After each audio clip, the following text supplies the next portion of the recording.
एक ऐसी जंग जो 20 साल तक चली, एक ऐसी ताकत जो दुनिया भर के 32 मुल्कों के साथ मिलकर भी एक छोटी सी अलग सोच रखने वाली तंजीम को शिकस्त ना दे सकी। ये कहानी है अफगानिस्तान की, ये कहानी है अमेरिका और नेटो के नाकाम मिशन की, ये कहानी है तालिबान की। क्या यह जंग हकीकत में दहशतगर्दी के खिलाफ थी या ये एक कौम की आजादी की जंग थी? आज हम इस कहानी को तफसील से समझेंगे। 11 सितंबर 2001, एक ऐसा दिन जो तारीख का सबसे स्याह दिन बन गया। न्यूयॉर्क में ट्विन टावर्स गिराए गए। अमेरिका के मुताबिक यह हमला अलकायदा ने किया। इल्जाम फौरन ओसामा बिन लादेन और अफगानिस्तान में मौजूद उनके सपोर्टर्स यानी तालिबान पर लगा। लेकिन सवाल यह है, क्या यह वाकया वाकई एक बाहर की साजिश थी या अंदर का रचा गया ड्रामा? कई एक्सपर्ट्स, आर्किटेक्ट्स और मिलिट्री एनालिस्ट्स कहते हैं कि ट्विन टावर्स की गिरावट एक कंट्रोल्ड डिमोलिशन थी, जैसे बिल्डिंग को अंदर से उड़ा दिया गया हो। WTC-7 जो किसी प्लेन से नहीं टकराई थी, वो भी अचानक गिर गई। क्यों? यह सब कुछ इतना ठीक वक्त पर और इतना मुंजम था कि लोगों ने कहना शुरू कर दिया, यह हमला अमेरिका ने खुद पर करवाया ताकि दुनिया के सामने एक नया दुश्मन पेश किया जा सके। एक नया वॉर ऑन टेरर शुरू किया गया, जिसका पहला शिकार बना अफगानिस्तान। 7 अक्टूबर 2001, सिर्फ 26 दिन बाद अमेरिका ने अफगानिस्तान पर चढ़ाई कर दी। बिना किसी इंटरनेशनल इन्वेस्टिगेशन के, बिना किसी सबूत के, बस सिर्फ एक नैरेटिव के जरिए। मकसद था अलकायदा का खात्मा और ओसामा बिन लादेन की गिरफ्तारी। लेकिन असल में यह जंग सिर्फ एक शख्स या तंजीम के खिलाफ नहीं थी, बल्कि पूरे अफगानिस्तान के खिलाफ थी। अमेरिका ने पहला वार स्टेज फिजाई हमलों से शुरू किया।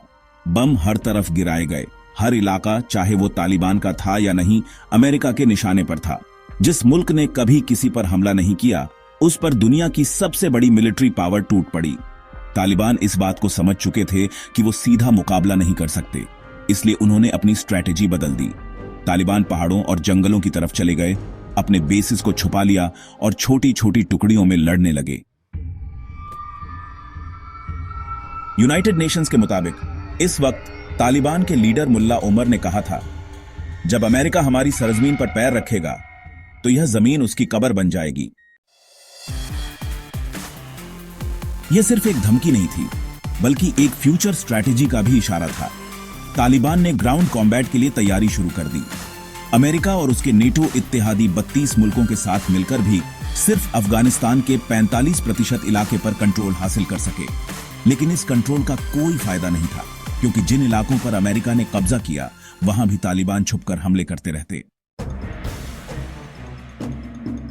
19 नवंबर 2001 को पहली जमीनी फौज अफगानिस्तान में दाखिल हुई। शुरू में सिर्फ 1300 अमेरिकन सोल्जर्स थे। 2002 तक यह तादाद 10,000 और 2010 तक 1 लाख से भी ज्यादा हो चुकी थी। लेकिन तालिबान का तोड़ ना हो सका। जब ग्राउंड ऑपरेशंस शुरू हुए तो तालिबान ने फौरन जवाब दिया। इनिशियल ग्राउंड कॉम्बैट में तालिबान ने कुछ ही हफ्तों के अंदर 300 से ज्यादा अमेरिकन सोल्जर्स को हलाक कर दिया और कई आर्मर्ड व्हीकल्स, हेलीकॉप्टर्स को निशाना बनाया।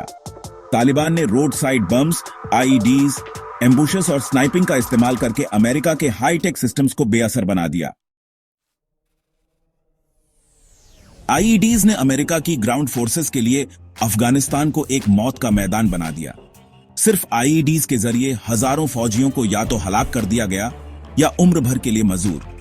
एक वक्त ऐसा भी आया कि हर 10 दिन में 1 या 2 अमेरिकन सोल्जर्स अफगानिस्तान में मारे जा रहे थे।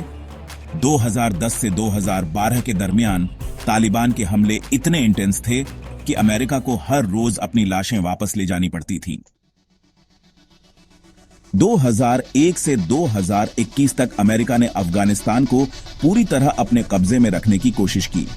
इस दौरान हजारों एयर स्ट्राइक्स की गईं, लेकिन इस जंग का असल नुकसान सिर्फ तालिबान को नहीं हुआ, बल्कि अफगानिस्तान के आम लोग भी इसका शिकार हुए। एक रिवायत के मुताबिक अमेरिका की एयर स्ट्राइक्स और मिलिट्री ऑपरेशंस की वजह से 70,000 से ज्यादा अफगान सिविलियंस जान से गए। वो लोग जो ना तो तालिबान का हिस्सा थे, ना ही अमेरिका का, ये सिर्फ एक आजाद अफगानिस्तान में रहना चाहते थे। अमेरिका इस जंग में अकेला नहीं था। इसके साथ नेटो के 32 मुल्क थे। यह पूरी दुनिया की सबसे ताकतवर मिलिट्री अलायंस थी। हर मुल्क ने अपनी आर्मी, अपने वेपन्स और अपनी इंटेलिजेंस भेजी, लेकिन फिर भी तालिबान को शिकस्त नहीं दे सके। जब एक छोटी सी तंजीम 32 मुल्कों की मिलीजुली फौज के सामने खड़ी हो जाए, तो यह सिर्फ एक जंग नहीं रहती, यह एक मकसद बन जाता है, एक मिशन बन जाता है। तालिबान ने इस मिशन को आजादी की जंगम का नाम दिया।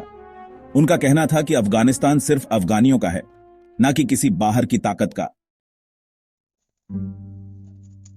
जब अमेरिका अफगानिस्तान में घुसा, तो उसे लगा कि वो जल्दी जीत जाएगा, लेकिन 20 साल के अंदर अमेरिका को बहुत नुकसान उठाना पड़ा। अमेरिकी फौजियों की हलाकत, 2461 अमेरिकन सोल्जर्स इस जंग में मारे गए। नेटो फौजियों की हलाकत, 3500 से ज्यादा नेटो सोल्जर्स इस जंग में जान से गए। अमेरिका ने जो अफगान फौज बनाई थी, उसके 66,000 फौजियों को जान गंवानी पड़ी। इस जंग पर अमेरिका ने तकरीबन $2.3 ट्रिलियन खर्च किए, लेकिन इसके बावजूद यह जंग जीत नहीं सका। अमेरिका ने मुख्तलिफ हुक्मरानों के जरिए इस जंग को जीतने की कोशिश की, मगर हर बार नाकामी मिली। 2001 में जॉर्ज डब्ल्यू बुश ने इस जंग का आगाज किया, लेकिन वो तालिबान का खात्मा नहीं कर सका।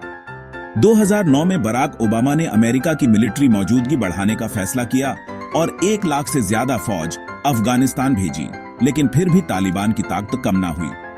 डोनाल्ड ट्रंप ने 2020 में एक मुआहिदा किया कि अमेरिका अपनी फौज निकाल लेगा, और आखिर में जो बाइडेन के दौर में अगस्त 2021 में अमेरिका और नेटो ने अफगानिस्तान छोड़ दिया। यह सब हुक्मरान इस मिशन को जीतने आए, लेकिन सब नाकाम होकर वापस चले गए।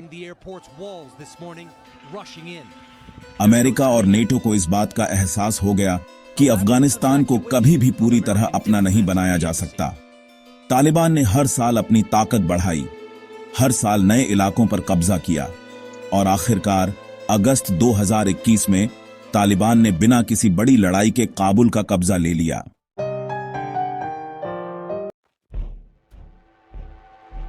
बीस साल की लड़ाई, हजारों अमेरिकन सोल्जर्स की जान, बिलियंस ऑफ डॉलर्स का खर्चा, और आखिर में अमेरिका को अफगानिस्तान छोड़ना पड़ा, बिल्कुल वैसा ही जैसे 1980 के दशक में सोवियत यूनियन को छोड़ना पड़ा था। आज 2025 में तालिबान अफगानिस्तान पर मुकम्मल तौर पर हुकूमत कर रहे हैं। अमेरिका और नेटो के जाने के बाद भी उनका निजाम बरकरार है।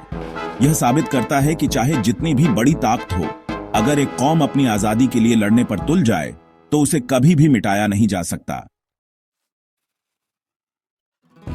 अमेरिका और नेटो की जंग ने सिर्फ अफगानिस्तान को तबाह किया, लेकिन वो कभी भी तालिबान का कुछ नहीं बिगाड़ सके। यह सिर्फ एक जंग नहीं थी, यह एक मिसाल थी कि किस तरह एक छोटी ताकत भी अपनी मिट्टी के लिए लड़ते हुए सबसे बड़ी ताकत का मुकाबला कर सकती है। अमेरिका ये जंग जीत पाया? अगर हम हकीकत देखें तो जवाब सिर्फ एक है, नहीं, अमेरिका ये जंग नहीं जीत सका।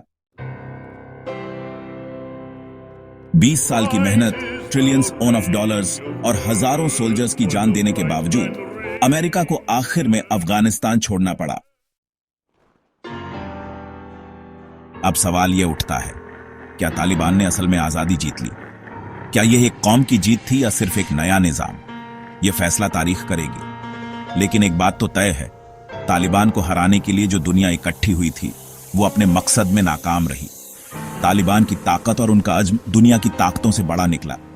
यह सिर्फ एक जंग नहीं थी, यह एक मिशन था, और यह मिशन कामयाब रहा।